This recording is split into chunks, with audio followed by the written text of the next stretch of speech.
Recentemente, chegaram à imprensa denúncias de maus-tratos a crianças com transtorno do espectro autista, o TEA. Segundo o que se soube, psicólogos teriam maltratado e zombado de crianças autistas não verbais em uma clínica no estado de São Paulo. Eu sou William França e é para tratar sobre uma audiência pública que discutiu aqui na Câmara quais medidas legislativas podem ser capazes de minimizar situações de maus-tratos e de bullying a esse público, que eu converso agora com a autora da proposta de reunião, deputada Cris Tonieto, que representa o Rio de Janeiro pelo PL. Deputada, seja bem-vinda ao Palavra Aberta. Esse é um assunto que incomoda muitas pessoas, sobretudo porque atacam, ou ela representa um ataque a pessoas vulneráveis, não é isso? Com certeza. Na verdade, a gente tem percebido uma crescente demanda acerca disso. Muitas famílias atípicas preocupadas com seus filhos, não só pensando em questões de quando eles precisam ir para uma clínica, fazer algum tipo de tratamento ou receber algum tipo de terapia. A gente sabe que é muito comum nesse universo e a gente tem percebido que não só pessoas como psicólogas, etc., como esse caso que o senhor citou em relação à clínica de São Paulo, mas é aquilo. A partir do momento que o pai e uma mãe, ele entrega em confiança o seu filho para que passe por um tratamento numa clínica, o que se espera é que aquela pessoa, que aquela criança, ela tenha um ambiente acolhedor, ela receba todo o amor, todo o cuidado, todo o carinho.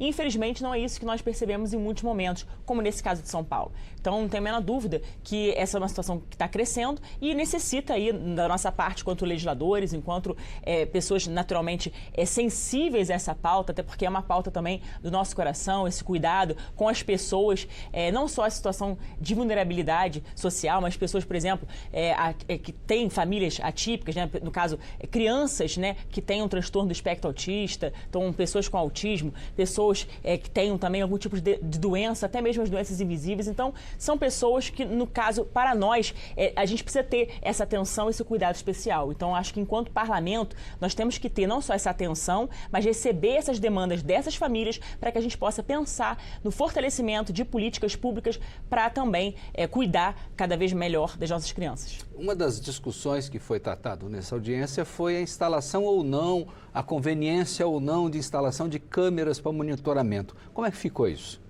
Então, nós fizemos uma audiência pública que aconteceu no âmbito da CEPASF, que é a Comissão de Previdência, Assistência Social e Família, né? Então, aqui na Câmara dos Deputados, nós fizemos essa audiência pública que contou ali com a presença da doutora Luciana, que inclusive ela é presidente de uma associação que cuida de mais de 600 famílias atípicas, então, no caso, essa associação chama Inclusiva. Também tivemos presença de neuropsicólogos, pessoas especialistas para tratarem do tema. Então, a gente estava discutindo esse assunto porque hoje nós entendemos uma emergência. Até porque, como disse, a gente precisa estabelecer esse cuidado com essas crianças, com esses adolescentes que são entregues nessas clínicas para que possam passar pela terapia, pelo cuidado. Então, eles precisam ter esse ambiente acolhedor. Então, sem dúvida nenhuma, a obrigatoriedade da instalação dessas câmeras nesse tipo de clínica, isso com certeza seria também uma ferramenta para os pais, para que possa também saber o que está acontecendo com seus filhos. Porque também, querendo ou não, pensando agora, tendo empatia, né, como mãe que sou, né, como mulher, e naturalmente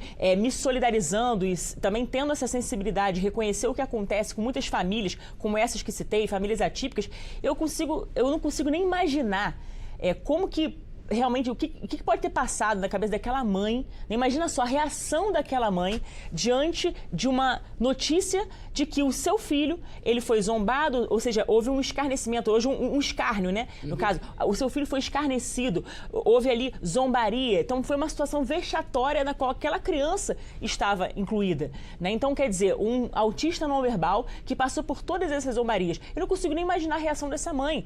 Aí, como mãe, eu preciso ter essa empatia, ter esse zelo, esse cuidado também, para que realmente a gente possa coibir todos esses tipos de prática, porque são práticas de discriminação, são práticas que atentam contra a dignidade da criança, do adolescente, da pessoa que está nessa situação. A senhora entende que as clínicas estão preparadas ou elas vão aceitar esse tipo de intervenção ou de fiscalização remota, por exemplo? A senhora acredita que do lado de quem presta o serviço isso não vai se soar como uma espécie de invasão? Como é que vocês estão pensando nisso?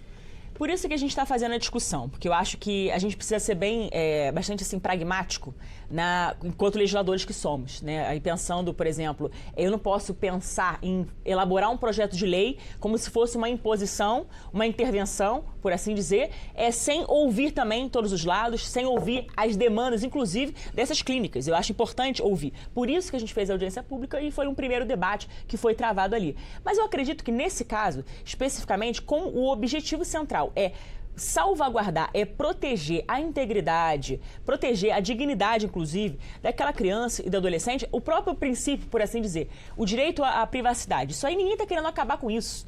Sem dúvida nenhuma. A gente quer proteger todos os princípios constitucionais, né, os direitos, por assim dizer, que são decorrentes, inclusive, da própria, eu diria, da própria dignidade. A pessoa tem também seu direito à privacidade. Só que nesse caso específico, a gente está tentando trabalhar para proteger um bem maior, que são crianças, muitas vezes vulneráveis, que são submetidas a determinados tratamentos e os pais têm que ter condição de saber o que está acontecendo com seus filhos. Porque é aquela história. O pai e a mãe, eles entregam em confiança para uma clínica o seu filho para ser submetido a um determinado terapia ou tratamento, certo? Pois é. Agora, o pai e a mãe, eles precisam ter a noção do que está acontecendo com seus filhos. Ele está sendo bem tratado? Está havendo alguma situação vexatória, como essa que aconteceu em São Paulo? Então seria um sistema de câmeras ou de vigilância remota que, na eventualidade, que se usaria, não seria uma vigilância... Eu vou usar uma expressão assim, tipo Big Brother o tempo inteiro, não? A intenção não é impedir nada, pelo contrário, a intenção é apenas monitoramento, é acompanhamento. Numa necessidade de a gente ter acesso, no caso, né, o pai, a mãe, enfim, quem de direito, ter acesso para saber se aconteceu ou não determinada situação. Até porque como se prova? Porque é aquilo, é um autista não verbal. Se ele, no caso, ele não tem condições de falar...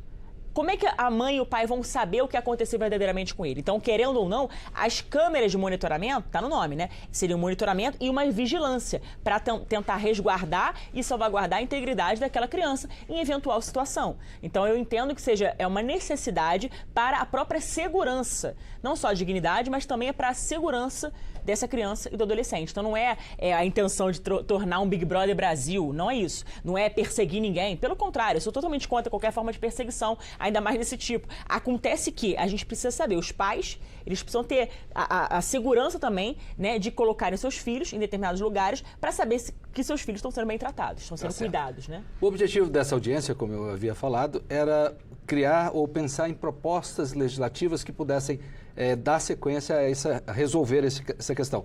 O que a senhora já pensou ou o que vocês na comissão estão pensando? Vem aí um projeto de lei, novas audiências, quais são os próximos passos? A demanda em relação às famílias atípicas tem crescido bastante. Não só em relação à intervenção, que, logicamente, o que se pretende é a mais precoce possível, né, o tratamento mais precoce possível, porque isso tem bons resultados, a gente já percebeu isso. A gente tem recebido demandas de várias associações, entidades que trabalham, né, que cuidam de famílias atípicas, de pessoas em situação de vulnerabilidade, doenças raras e por aí vai, né? Então, dentro dessas demandas, surgem proposições, surgem sugestões legislativas que a gente avalia e realmente entende que vale a pena para esse fortalecimento das políticas públicas protetivas a esse grupo, né? No caso das pessoas com autismo, deficiência e por aí vai, né? Então, nesse caso, uma das propostas, no caso que a gente está discutindo, é a obrigatoriedade da instalação de câmeras. Para além disso, também tem outras análogas, né? Outras situações, outras proposições legislativas que a gente também entende que podem ser implementadas, né? Com a intenção de proteger. Uma delas, sem dúvida nenhuma, também estabelecer o mais rápido possível, ou seja, com a maior busca de tratamento precoce, né? Ou seja, que essas crianças e esses adolescentes tenham acesso às terapias o mais rápido possível, porque também tem isso. Às vezes, se entra numa fila, demora-se muito, né? Para que comece um tratamento. Porque muitas questões são via SUS, nem todas são, né? Então, imagina só uma família que não tem condição financeira, para às vezes ter acesso a uma terapia, vai passar por toda uma burocracia.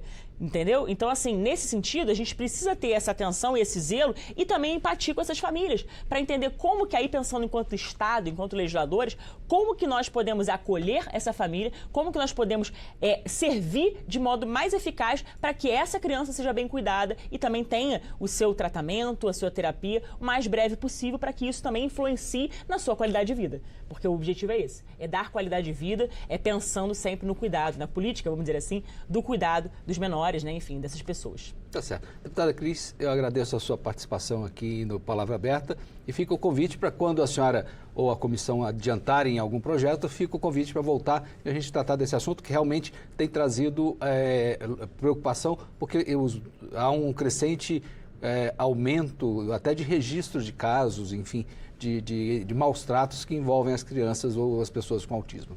Com certeza, uma alegria muito grande estar aqui com vocês no Palavra Aberta. Deus abençoe a todos. Amém.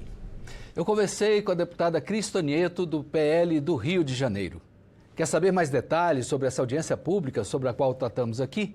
Acesse o nosso portal na internet, câmara.leg.br e as nossas redes sociais.